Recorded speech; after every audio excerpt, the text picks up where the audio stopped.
Welcome back to ഫോട്ടോലൂസിൻ്റെ മറ്റൊരു വീഡിയോയിലേക്ക് എല്ലാവർക്കും സ്വാഗതം. അങ്ങനെ ഒരുപാട് ദിവസങ്ങൾക്ക് ശേഷം നമ്മൾ വീണ്ടും ഒരു വീഡിയോ ആയിട്ട് വരുന്നത്. ഈ ഒരു വീഡിയോ എന്ന് പറഞ്ഞിട്ടുണ്ടെങ്കിൽ വളരെ ഒരു വ്യത്യസ്തമായൊരു വീഡിയോ തന്നെ വേണമെങ്കിൽ പറയാം. പക്ഷേ അധികം വ്യത്യസ്തമല്ല, നമ്മളായിട്ട് ബന്ധപ്പെട്ടെടുക്കുന്ന വീഡിയോ കൂടിയാണ്. വേറെ ഒന്നുമില്ല, ഡിസൈനിങ് ആണ് ഞാൻ മെയിനായിട്ട് പറയാൻ ഉദ്ദേശിക്കുന്നത്.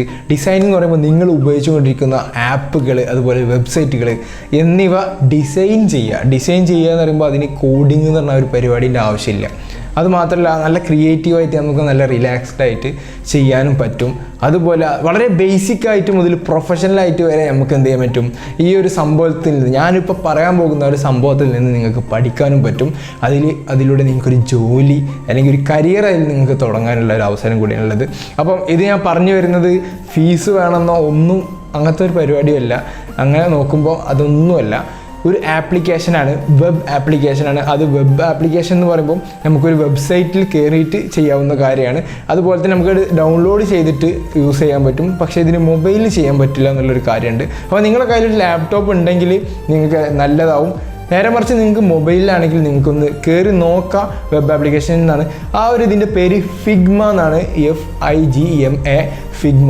ഈ ഫിഗ്മയിൽ ഒരു വെബ് ആപ്ലിക്കേഷനാണ്. അത് ലോഗിൻ ചെയ്തിട്ടുണ്ടെങ്കിൽ നിങ്ങൾക്ക് ആദ്യം ചോദിക്കുക ലോഗിൻ ചെയ്യാനാണ് കേട്ടോ. അത് ലോഗിൻ ചെയ്യാൻ നിങ്ങൾക്ക് ജിമെയിൽ വെച്ചിട്ടോ എന്തോ വെച്ച് ലോഗിൻ ചെയ്ത് കഴിഞ്ഞാൽ നിങ്ങൾക്ക് അവിടെ ഒരുപാട് കാര്യങ്ങൾ കാണാൻ പറ്റും. മൊബൈലിൻ്റെ സ്ക്രീന്, ലാപ്ടോപ്പിൻ്റെ സ്ക്രീന്, അപ്പോൾ അതൊക്കെ കാണാൻ പറ്റും. എന്നിട്ട് നമ്മൾ ജസ്റ്റ് ഇങ്ങനെ ഓരോ സർക്കിളും റെക്റ്റാങ്കിളൊക്കെ ഇട്ട് ഇങ്ങനെ അത് ഡ്രോ ചെയ്തിട്ട് ആദ്യം നമ്മൾ ഡിസൈൻ നോക്കുക. ഇപ്പോൾ വാട്സപ്പിൻ്റെ പോലത്തെ ഡിസൈനാണ് വേണമെങ്കിൽ വാട്സപ്പ് എങ്ങനെ നോക്കുക, അല്ലെങ്കിൽ ഇപ്പോൾ നമ്മൾ ജിമെയിൽ എങ്ങനെ നോക്കുക. എന്നിട്ട് അതുപോലെ ഇങ്ങനെ ചെയ്ത് ഇങ്ങനെ ഡിസൈനൊക്കെ ചെയ്ത് പഠിക്കുക. വേറെ കാര്യമായിട്ടും ചെയ്യാനില്ല. അതിങ്ങനെ ഡ്രാഗ് ചെയ്തിട്ട് ഇവിടെ കൊടുത്തിട്ട് ഇങ്ങനെ ഡ്രോ ചെയ്യാന്ന് പറയുമ്പോൾ അത് കൊടുത്തിട്ട് ഇട്ടാൽ മതി. അപ്പോൾ നമുക്ക് എന്തായാലും കൂടുതലായിട്ടൊന്നും പറയണില്ല. മൊബൈലിൽ നിങ്ങൾക്ക് ഇത് കയറി നോക്കാം, നിങ്ങൾക്ക് യൂസ് ചെയ്യാൻ പറ്റും. പക്ഷേ അത് കുറച്ച് ബുദ്ധിമുട്ടാവും ചെറിയ സ്ക്രീനിൽ. അപ്പോൾ വലിയൊരു സ്ക്രീനായിട്ടുള്ള ലാപ്ടോപ്പിലാണ് ഇത് ഏറ്റവും നന്നായിട്ട് യൂസ് ചെയ്യാൻ പറ്റുക. അപ്പോൾ എന്തായാലും നിങ്ങൾക്ക് ഫിഗ്മ യൂസ് ചെയ്യാൻ രണ്ട് രീതിയിൽ യൂസ് ചെയ്യുക. പ്രീമിയം ആയിട്ട് യൂസ് ചെയ്യുക, ഫ്രീ ആയിട്ട് യൂസ് ചെയ്യുക. തൽക്കാലം നമുക്കിപ്പോൾ ഫ്രീൻ്റെ ആവശ്യം മതി. അതിൽ തന്നെ എല്ലാതുണ്ട്. ഞാൻ കൂടുതലൊന്നും പറയാതെ നേരിട്ടിട്ട് ആ ഒരു സ്ക്രീൻ റെക്കോർഡിങ് പോവാണ്.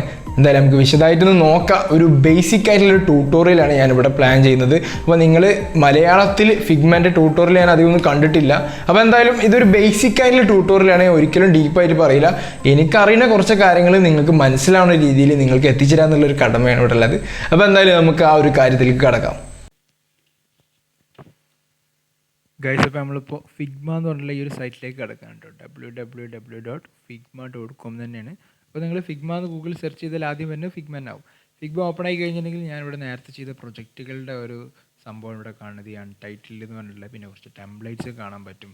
പിന്നെ മൊത്തത്തിലുള്ള ഈ ഒരു സെറ്റപ്പ് ഒക്കെ ഇവിടെ നമുക്ക് കാണാൻ കഴിയും. എങ്ങനെയാണ് ഈ ഒരു എന്താ പറയുക ഓപ്ഷൻസും കാര്യങ്ങളൊക്കെ എങ്ങനെയുള്ളത്, അങ്ങനത്തെ എല്ലാ കാര്യങ്ങളും വളരെ സിമ്പിളാണ്.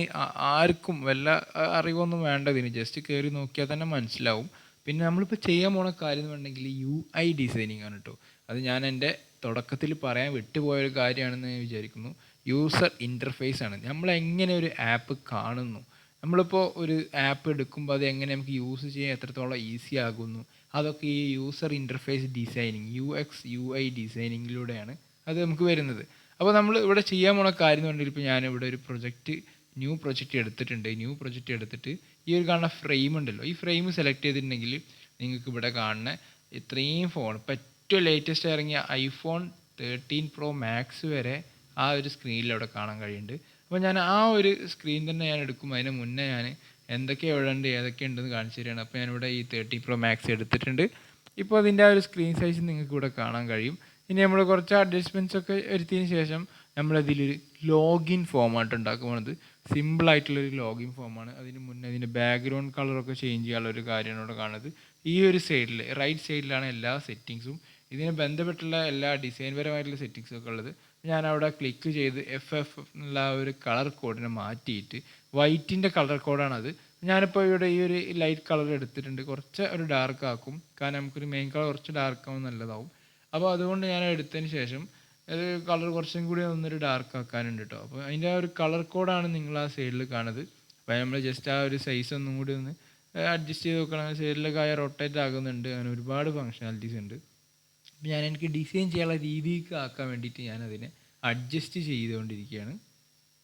എന്നിട്ടിപ്പോൾ നമ്മൾ ചെയ്യാൻ പോകുന്നത് പറഞ്ഞിട്ടുണ്ടെങ്കിൽ ഈ ഒരു ബാക്ക്ഗ്രൗണ്ട് കളർ ഒന്നും കൂടി നമ്മൾ അഡ്ജസ്റ്റ് ചെയ്യും.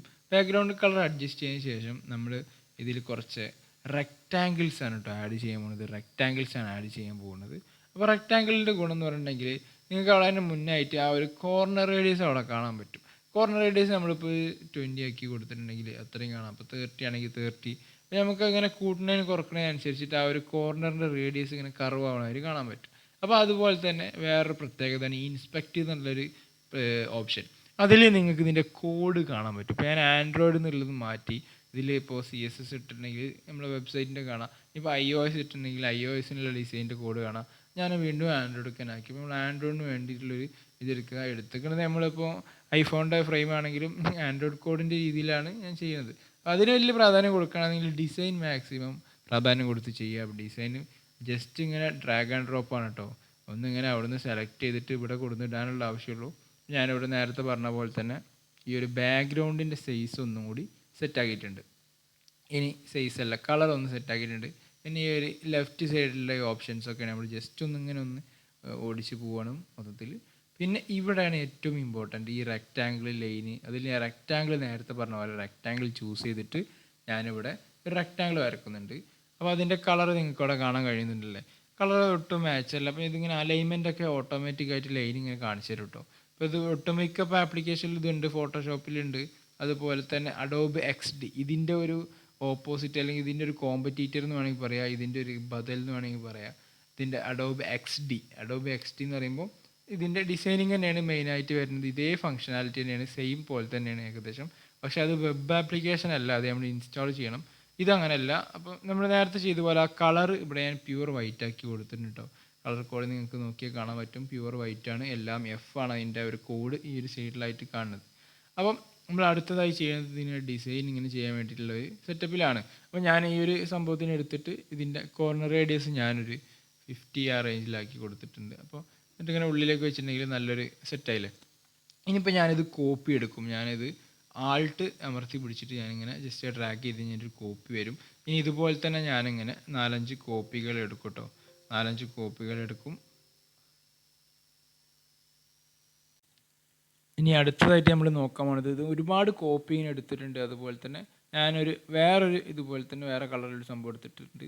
ഇതിൽ ഏറ്റവും ശ്രദ്ധിക്കേണ്ട ഒരു കാര്യം, ഞാനിപ്പോൾ ഈ ഇവിടെ ഇടത് സൈഡിൽ ചെയ്യുന്ന പോലെ നമ്മളെപ്പോഴും ഈ ഫോണിനെ മുകളിൽ വെച്ചിട്ടുണ്ടെങ്കിൽ നമുക്ക് ആ ഒരു ലേഔട്ടിൻ്റെ ഉള്ളിൽ തന്നെ കയറാം. ഈ ഒരു കാണുന്ന വലിയൊരു സ്ക്രീനിൻ്റെ ഉള്ളിലേക്കാരം ബാക്കിയുള്ള എല്ലാ എലമെൻറ്റും വരിക. നേരെ മറിച്ച് റെക്റ്റാങ്കിൾ ഈ ഐഫോൺ ഇതിൻ്റെ മുകളിലാണെങ്കിൽ അത് ഇതിൻ്റെ പുറത്തേക്ക് ഇങ്ങനെ കാണിക്കും.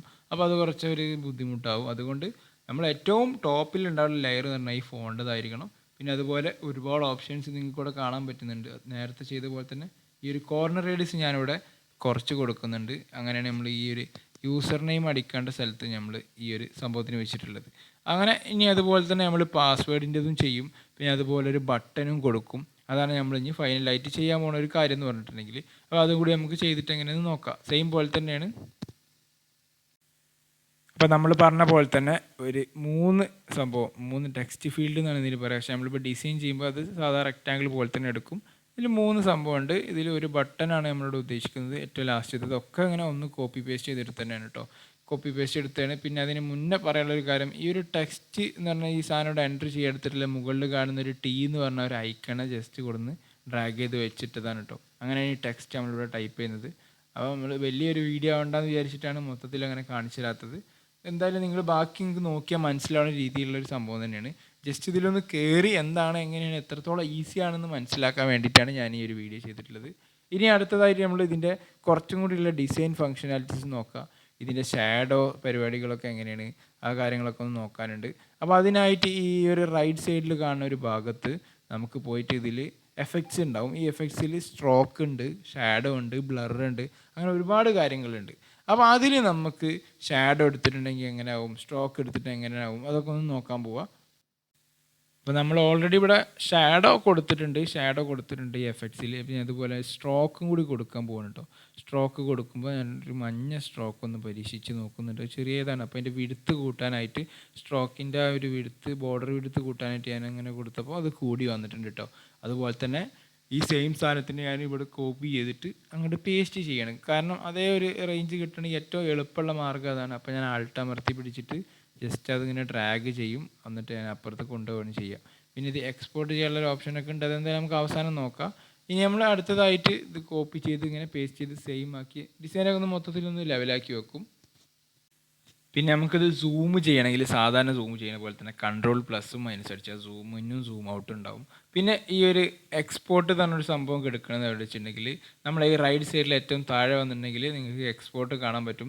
നേരത്തെ പറഞ്ഞ പോലെ ആ ഒരു iPhone 13 Pro എന്നുള്ള ഏറ്റവും മുകളിലുള്ള ആ ഒരു ഫ്രെയിമിനെ സെലക്ട് ചെയ്തിട്ട് വേണം നിങ്ങൾക്ക് എക്സ്പോർട്ട് ചെയ്യാൻ. എക്സ്പോർട്ട് ചെയ്യുമ്പോൾ നിങ്ങൾക്ക് അവിടെ ഫോർമാറ്റൊക്കെ ചോദിക്കും കേട്ടോ. JPG വേണോ, PNG വേണോ, PDF വേണോ, പിന്നെ അതുപോലെ SVG വേണമെന്നൊക്കെ കണ്ടില്ല. ഇതുപോലെ അങ്ങനെ ചോദിക്കും. കൊടുത്തിട്ട് നമ്മൾ ജസ്റ്റ് എക്സ്പോർട്ട് കൊടുത്തിട്ടുണ്ടെങ്കിൽ ഒരു പ്രിവ്യൂ കാണാനും പറ്റും. എന്നിട്ട് എക്സ്പോർട്ട് കൊടുത്താൽ അത് നമ്മളെ വിൻഡോയിലൂടെ ഡൗൺലോഡായി വരികയാണ് ചെയ്യുക. അപ്പോൾ എന്തായാലും അത്രയുള്ള കാര്യം. ഇപ്പോൾ നമ്മളെ വീഡിയോ അവസാനിക്കുകയാണ്. എല്ലാവർക്കും ഏകദേശം ഒരു ഐഡിയ കിട്ടിയിട്ടുണ്ടാവും. ഒരുപാട് ജോലി സാധ്യതയുള്ളൊരു ഏരിയയാണ്. എന്തായാലും നിങ്ങൾ ഈ ഒരു കാര്യം ശ്രദ്ധിക്കുക. താല്പര്യമുള്ളവർ എന്തായാലും ചെയ്യണമെന്ന് പറഞ്ഞുകൊണ്ട് ഇന്നത്തെ വീഡിയോയുടെ അവസാനിപ്പിക്കുകയാണ്. വീണ്ടും അടിപൊളി വീഡിയോസായിട്ട് വരും. നമ്മൾ 2-3 ട്യൂട്ടോറിയലൊക്കെ നിർത്തി വെച്ചിട്ടുണ്ട്. അപ്പോൾ നമുക്ക് തുടങ്ങണം. എന്തായാലും ഉഷാറായിട്ട് ചാനലൊക്കെ ഒന്ന് സപ്പോർട്ട് ചെയ്യുക, സബ്സ്ക്രൈബ് ചെയ്ത് വെക്കുക. It's me signing off Photoloose. Thank U.